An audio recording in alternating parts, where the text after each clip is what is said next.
Hello, Culture Matters podcast. I'm so excited to introduce you to our guest. Before I do that, here's a quote I picked just for this podcast. Liberty is the right of every man to be honest, to think, and to speak without hypocrisy. Jose Marti, the one, the only Eddy Perez is back. Founder of EPM, leader of leaders, friend of the Culture Matters podcast, family member of Culture Matters at this point. Um, you know, inspiration around this quote: liberty is the right of every man to be honest, to think, and to speak without hypocrisy. Eddy introduced me to this stalwart, legendary figure, Jose Marti. And today we're going to talk about discipline. Thanks for coming on, Eddy. My pleasure. Good to be here. Yeah, as it relates to discipline, what comes to mind when you hear that quote? When I saw, I was like, oh my God, I got to pick this because this is like perfect for everything. Like, I mean, the big thing that I picked up was liberty. And to have liberty, you hear people talk about, freedom. I mean, and you hear people talk about happiness. Let's go there. Happiness is a byproduct. But what do you do? What do you need for happiness? Well, you need freedom. You need to be independent. And that's what he's talking about thought here. You need to have liberty. Well, that's self-responsibility as well. Those are the parts of freedom. Well, what does it take to have that? Courage. Okay. A lot of people want to have courage, but do you have the consistency? That's what builds a discipline, and is a constant consistency, not being concerned about the consequences, because that's what he's also alluding to in that message. Because when you do speak honestly, at times it can be perceived as an attack on the other person when it could not be. It could be also construed as you're kind of opening up windows to their hypocrisy. So that's obviously going to get you a retaliation. It's interesting. You can point something out to somebody and they'll grow resentful to you towards it. But then when everything happens, what you said, what you can't do is go spike the ball and say, hey, look, I told you so. You just got to give the grace. And that does require a certain discipline of thought, because it's totally understandable. If you want to, not even if you want to spike it in the face, even if you want to say, you want to put your hand on somebody's shoulder and you say, hey, look, can't you see I really was looking out for you? Do you understand where I was going? You just can't even do that, because at that point, that ego, that arrogance that's in all humans will go there to defend them and say, oh, you're trying to throw it in my face. So the best thing sometimes to do after you've spoken honestly is to say nothing. That is how you can get to those places of liberty without hypocrisy and everything of that nature. Mm-hmm. Were you always so disciplined? I've had my times where I haven't been. However, if I had to look back on it, I could say stumbled across it is probably the best way I could put it. Was I always disciplined? No, but it's a story when I was when I was 9 years old, because I'd started at baseball at a young age, and I progressively got a little bit better. But at the age of 9, there was a decent jump, and I felt like when they picked the All-Star game that I should have made it. However, they picked one of the coach's sons from one of the teams. And we've all heard about daddy ball and things like that. However, there was a good enough argument for that kid because he was a better pitcher and I wasn't a pitcher, and they had hitters. However, it still looked like that. So for the next 9 months, because that's before fall ball and all the things that exist today. When we were kids, when I grew up, I just started playing by myself in the backyard. And people say, how can you play baseball by yourself? Well, you can throw the ball up and hit it into the fence. You can throw up and hit it. My grandparents and my aunts had a big enough yard where there were trees, and I called them outfielders. And I really, really practiced all year long, because I took that anger and rage, because I was just like, dude, I got screwed. And I said, okay, I need to do something about it. And I practiced, I'd throw the ball up and try to chase it down like it was fly balls. Did so much by myself, 2-3 hours every day for 9 months. Then the next year I was unanimously on the All-Star. And I go back to that memory, because anytime things have gone well for me, I have stuck to a certain discipline and regimen. And when I've gotten off course, like, I gained a lot of weight after college when I quit smoking. And then I saw a picture of myself that I still have on my desk today. And it's not about, people misunderstand, working out and being healthy as trying to look good. It's about feeling good. And part of the reason I share that story and that discipline is because that's right at the same time my father had had his second heart attack right after I got in that picture. And I was significantly overweight compared to who I am today. And funny story, my dad had thrown the doctors out because he said they were savages that just wanted to cut him open and they needed money. He had a heart attack, second one. He had 3 arteries blocked at 100, one at 90. I don't think they were trying to do it for money. I mean, they have plenty of clients, but I then had to go talk to the doctor. And then the doctor said something very bold to me that I still remember.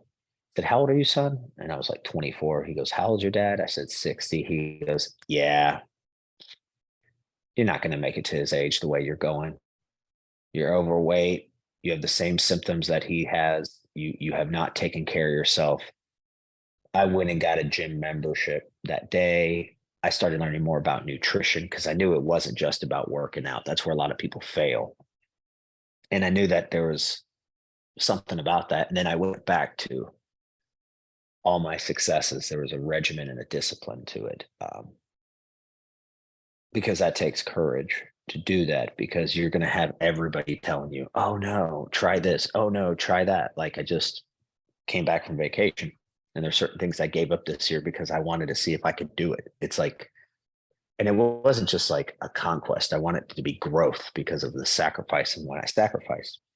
People are like, wait a second, it didn't count when you were on vacation. I go, yeah, the heck it did. When I made this deal, I knew I was going to go on vacation at some point in time of the year. So it's not like discipline, you can't, and that's the big part about it. It has to have consistency with it. It can't be something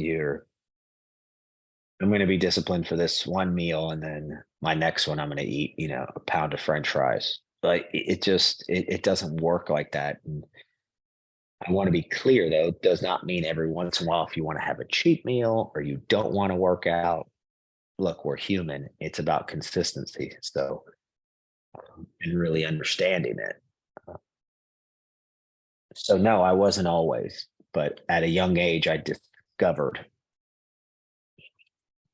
not only how that leads to success, but more importantly, when you sit yourself down and say, why do I want to do this? I just really like the sport. Okay.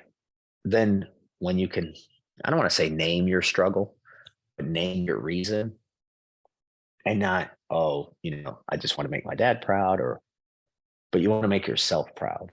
And you're really proud because of the discipline, not because of the outcome, but because who you became in that process.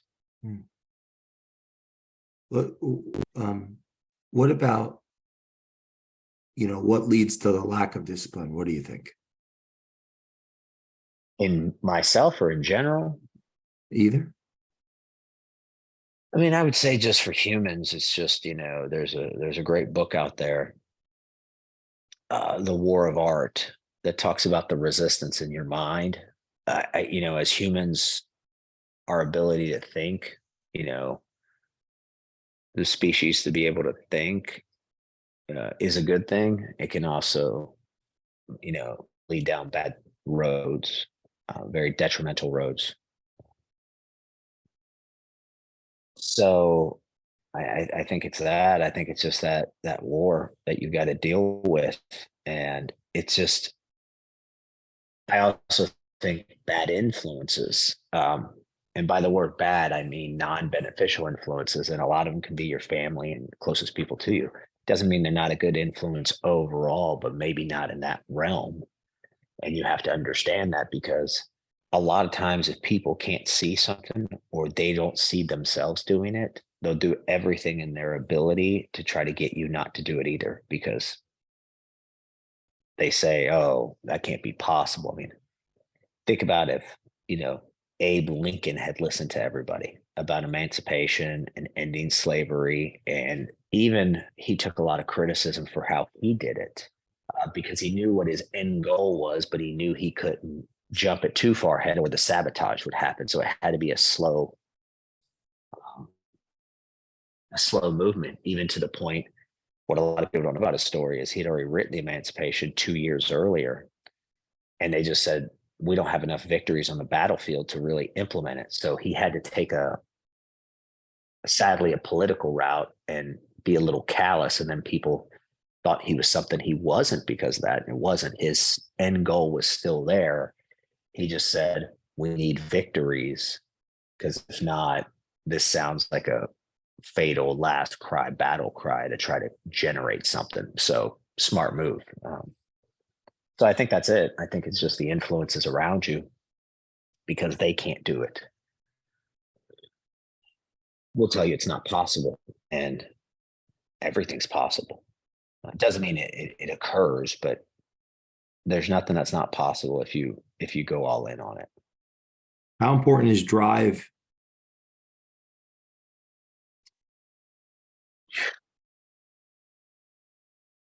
I'd almost say that desire, true burning desire, because you have to have an inspiration, a cause, an inner mission and purpose. Now, yeah, if you go do it, then that's considered drive, but I don't think there's drive without desire, you know. And if there is, if it's driven by something materialistic or alternative measures, it can lead to dangerous outcomes. What do you mean? Like I said, if your desire is, I want to make myself improve, I want to get my family out of, say, poverty, what we've grown in our whole life, or even the poverty mindset. So, in other words, they still got to say the middle class, quote unquote, but they still struggle. Not that we don't all struggle, but I mean, they don't struggle well. They struggle okay or poorly. And you got to break through that.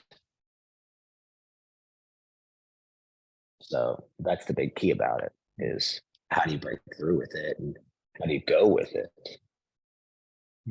What drives you today? What motivates you today? Same thing, best version of myself, because I heard it from Denzel Washington. He has a fabulous quote on it, when he said, I want everybody to be as humanly selfish as they can be. And the most selfish thing you can do is work on yourself, and truly work on yourself. Like I said, don't work out just to look good, work out to feel good. That's a perfect example. Don't read books just to say you read them because of some sort of value and practice you gain out of it. Don't learn these things if you're not going to implement them. So when I mean that, defining what he said is, because the most selfish thing you can do is help lift somebody up. Well, you can't help somebody up, just like, the metaphor of weights, till you can lift more weights. And that's because you have to get yourself stronger. And then miraculously, everything around you and everybody that you love gets better, and everybody you honor and respect gets better. So I think selfish is a great word. Now, there's a difference between self-centered, the sun doesn't revolve around you. That's different. But self-interest, selfish, I think are very misunderstood words because I think that they resemble more of a purity. Self-centered is a different conversation. Ego, different conversation. Brother and sister, they probably look a lot alike, however, and they probably have similar, to keep using an analogy, a metaphor on that is they have similarities, but it doesn't mean that they're at the same. So what drives me today is just to keep getting better. And everybody that I love and care for, and everybody that's been also very good to me and believed in me, their lives are better for that. And it's kind of that pay it forward attitude because the next generation after I'm past need a better road than I had. Because if I can make it better, humans should advance. Every next generation should have it a little bit more knowledgeable than the past. Doesn't mean it doesn't come, like I say, the human struggle is a gift because without it, we've all heard the cliche sayings, a diamond is just a rock, a piece of coal without pressure. We've all heard those, but it's to that point. Where do you think you'd be without discipline? Drastically overweight, probably, not getting up early and have a good career. Yep, wouldn't have the energy to put in the hours that I put in every day. And now I'm not even talking about work. I'm also talking about with family time, how I get up and I work out and I do what I do. But a lot of that's because I take the kiddos to school when it's in season, and I wouldn't have all that. I would even borderline say I probably wouldn't have my family because I'd probably be miserable. I'd probably not feel well. I'd probably not think highly of myself. I definitely wouldn't be proud of myself. And that's what people need to focus on. Because if you're proud of yourself, miraculously, people that are very proud of themselves, and I didn't say pride, proud, because of things they've done to improve themselves and to accomplish, miraculously, those people are happy. Happiness is a destination. It's not like, oh, I'm happy today, or oh, I'm just sad. It's a product of discipline is what I would say. So I would tell you, I probably wouldn't be talking to you at this time. And I probably wouldn't be looking forward to every day that I wake up. What type of successes have you created in your life from being a disciplined person? I did help start my organization from scratch. It has been built from, two individuals now to, a formidable size without huge capital investments or anything like that, just retained earnings the old fashioned way. I'd also say just a great way I've showed the way to my kiddos and to Shannon and everything is, what's possible. Because a lot of times people will tell themselves, oh, that's for the other person. They got lucky. I don't believe in luck. I believe luck is where opportunity meets maximum preparation. That's all. Now, of course, I know the lottery has gotten up to big numbers. However, that's a very easy argument too. If you didn't buy a lottery ticket, you wouldn't have won. So, yes, I know your odds are slim, and I would tell people not to bank their life on winning the lottery because 90% of them go bankrupt anyway because all it is put they like dumped mega gasoline on bad habits. So, yeah, that's a great question.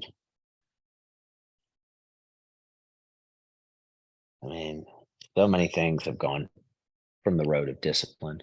They just have because it takes you'll get a lot of character assassination. You will get a lot of people who misunderstand you. And it takes a certain discipline. It takes a certain level of commitment to keep that focus so that you can build something. So, there's been quite a few things I've been fortunate enough to build. Um, Even, fundraising for the industry to help lobby to make sure consumers are taken care of very, very well. There's a lot of things that discipline and in particular, you can have discipline and stay consistent, but you have to have a regimen that's attached to it. Get up at a certain time, do certain things. There's certain behaviors and habits that you have to stack and stack on top of it. I'd say pretty much anything that's gone well in my life has had some sort of discipline behind it. Trying to think of other things that have been built up over the years. I still have a group of friends very tight from when we were in college from our fraternity. Those are things that were built up off discipline. We could probably, if I go back and go down memory lane, there's a lot of things that lead to the same road.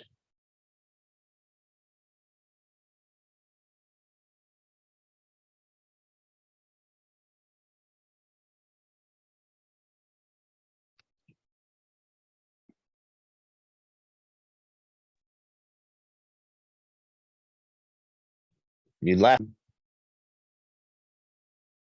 You know, work ethic, time Mhm. put in. Do you think people underestimate how much work and, this kind of in combination with discipline, how much work it actually takes to build something? Of course, they've been indoctrinated, is what I would tell you. Um, it's funny. My son discovered it, and I discovered it around 15. You're programmed for the first 12 years after you're 5. You got to get up at a certain time, you get somewhere, and you end somewhere. Miraculously, it's about 8 hours a day, just like the work schedule. So, and if you go through history, don't look at it as something that was built, with nefarious intentions. But if you go back on it and you look at it, it's the Prussian system that was built to build factory workers because that did build the most wealth and create the most opportunities for people during the industrial age. We've evolved since then. You know, Industrial age, we couldn't be having this type of dialogue that we're having today. Heck, it didn't really exist much 20 so years ago. So let's even go that. There hasn't been an evolution of that. So they're programmed to think if you work 40 hours a week, you don't understand why you're struggling and you're not making it further. However, the irony behind that is what's not even realized. So you go 40 hours a week to school. Okay. Do you want to be a doctor, make good grades? What do you got to do? Study. It takes another 2, 3 hours of work every day. It's right underneath the noses. It's not even realized. It's not even realized. Okay, while you're in school, you want to get good in sports. You got a lot of practices. You got a lot of time. You're looking at things. So there is a failed notion that ironically is sitting right underneath our noses when in education that they already are telling you the world's teaching you it's a 40-hour work week, but to excel at that, it's probably a 60-hour work week or a 50-hour work week. But either way, even if it's just 10 hours a week, 50 weeks out of the year, say you're on vacation for 2 weeks, so 500 hours, over a 5-year span, you've worked an extra year. Well, you're obviously going to be so much further down the line. It's like you started a race and they walked and you kept running. You're just so far ahead. And for them to catch up is very tough at that point. Because we've all seen it.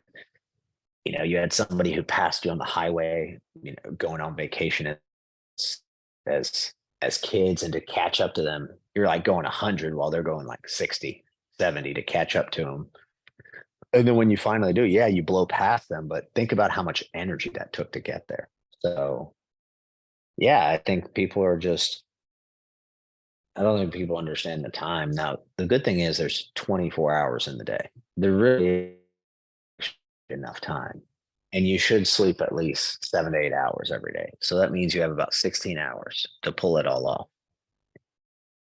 Yeah, I mean, you may have to sacrifice some things like you can't watch, 3 hours of Netflix every day. Okay. Don't know if that's a bad thing.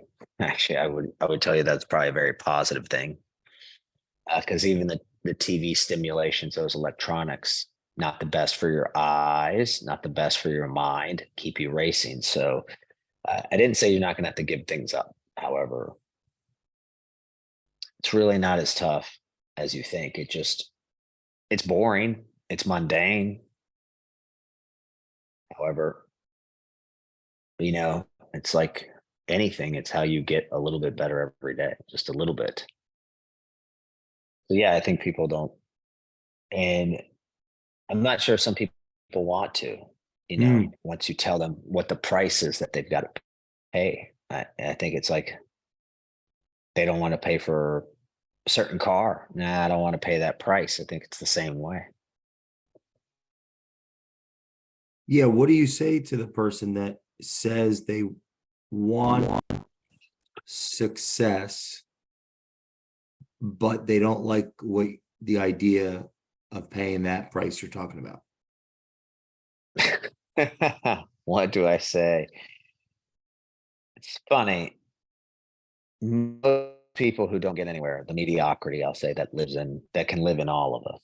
So I'm not sitting here chastising anybody because it lives in all of us. Like I said, I once got overweight. There's a lot of things that I have not done well. And it goes back to the art, the war of art. Have you ever noticed that the most people that are mediocre who will tell you, hey, Jay, I don't want to pay the price for anything?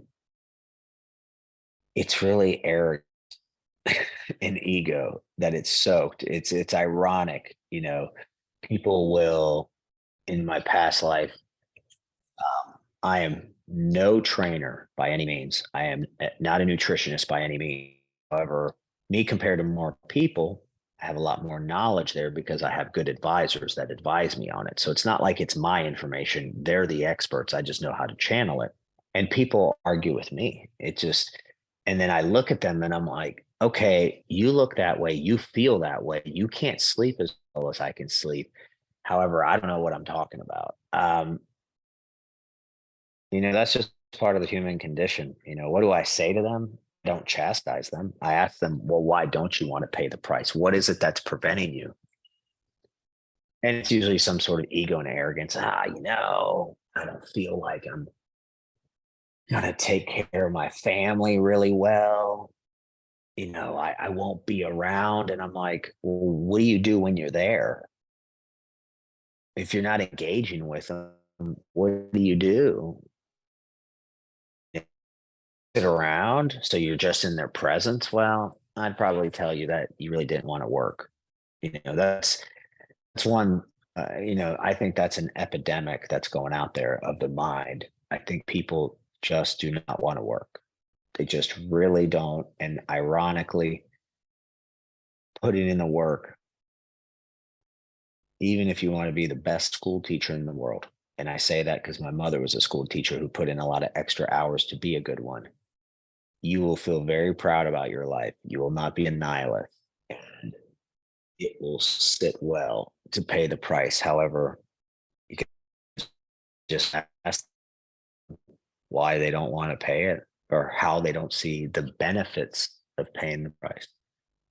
And they may give you some excuses or some reasons, and you just got to keep asking questions till, well, what would get you to want to pay the price? That's a good one because then usually you can then get to the core of somebody and then appeal to them on paying the price. However, I tell you, most of the people that come that say that, it's just arrogance. It really is Mm. self arrogance. Hmm. What in closing, what would you you're talking to yourself at 24, what would you have needed to hear from you today to start sooner on the path? I don't know, because 24 is when the doctor said that. That helped a lot. Yeah, so like make believe he Um, didn't say it or something. It's tough for me to take myself out of that frame because he did. Uh, for other people out there, what is you just got to go do it. You know, that's the other thing is why people, when you talked about Marty and hypocrisy, is if you talk about doing something and then you don't do it, that's hypocrisy. And quit talking, go do, go take action, go look up strong verbs, start using those in your vocabulary. But the ultimate strong verb is do. It's why I've said it many, many times. Nike has the greatest slogan ever. I don't know how they figured it out. I don't know who figured it out, even though I've seen the movie. Just do it. It. That's it. You want to be a good father? Okay, do it. You want to be somebody who reads 25 books a year? Okay, do it. You want somebody who wants to run the 4-minute mile? That obviously depends on your age because of your body, but okay, go do it. Go train. It just do it. That's it. Just do it. That's what I would tell people. Don't. There is no tomorrow. There's only a today. Tomorrow's not guaranteed, but right now is guaranteed. So do it is what I would say.